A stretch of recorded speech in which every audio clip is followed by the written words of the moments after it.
What's up, guys? This is Webby back again for an exclusive podcast for you going over my career in WWE 2K18. My career level in this game, there's been a lot of changes to it, and there has been some things that are just annoying because they've been left the same. So there are some pros and cons that I am going over. It is more than less what this podcast is about. Because, first of all, just like in 2K17, you start in a training center and you go up to NXT. That I am just fine with. Them leaving it the same just like that. However, one problem I have with all of this is the fact that when you are talking to your trainer and the Triple H and to everybody else, you hear nothing. Absolutely nothing. You have to read it all. Now, am I against having to read it? No. But would it be nice to hear the superstars speak? Would it be nice to hear your own created superstar speak? Absolutely. So that's one thing I think WWE 2K has gotten lazy about, that they just kept the same, that I wish they would change. And I think a lot of people are in agreement with. Now, one thing that they have definitely changed about this game that I was very happy with, that might be a little different depending on who you are, is the fact that I was only in NXT for 2 months. 2 months, and then bam! I was shifted right to the main roster. Triple H called me up. One rivalry with Bobby Roode. I won the NXT championship and was gone. I was happy about it because I got shifted to the main roster. The one negative about this is didn't have that much time to build up my star. Really none at all. 2 months is no time at all to build up your superstar, because you have to unlock a lot of the things that helps build up your star, like dirty pins and holding onto the rope and so on and so forth. You all know what I'm talking about. Well, get to the main roster. They put you on Raw or SmackDown. You have to choose if you're happy with it or not. And eventually, you have to choose whether you're a good guy or a heel, babyface or heel.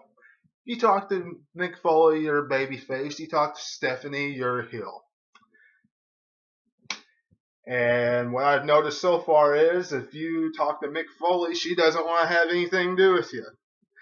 And one thing that I like about this game is, on my career, is sometimes you get to brawl in the parking lot. You get to choose who you want to brawl with. You get to choose who your first rivalry is by brawling in the parking lot. Now, the one thing that can be annoying about this is the fact that you have a match or you have a promo and you have objectives, right? Just like 2K17. Well, if you don't complete your objectives, sometimes they don't allow you to advance. That can be annoying, especially when you have a promo and you're 1 point away from reaching that objective. You have to complete it all over again sometimes. So that can get annoying, especially when you know you're good at promos, right? So that can be annoying. Wish WWE wouldn't have done that to this game, even though it helps the people that are not the best at picking the right promo spots while they're doing their promos. Now, if you go and talk to a bigger superstar and he gives you a challenge, or another superstar gives you a challenge, they will give you a challenge and that will be your other objective. Sometimes it's just not good enough. They will gripe about you all the time. I had a challenge made by Bray Wyatt. I did exactly what he told me to do, and I still wasn't one of the gods. I didn't live up to his standards. So, can that be annoying when you do everything that the superstar tells you to do and it's still not good enough? Yes. Unless it leads up to a rivalry, which it's not. It's not leading up to a rivalry with him.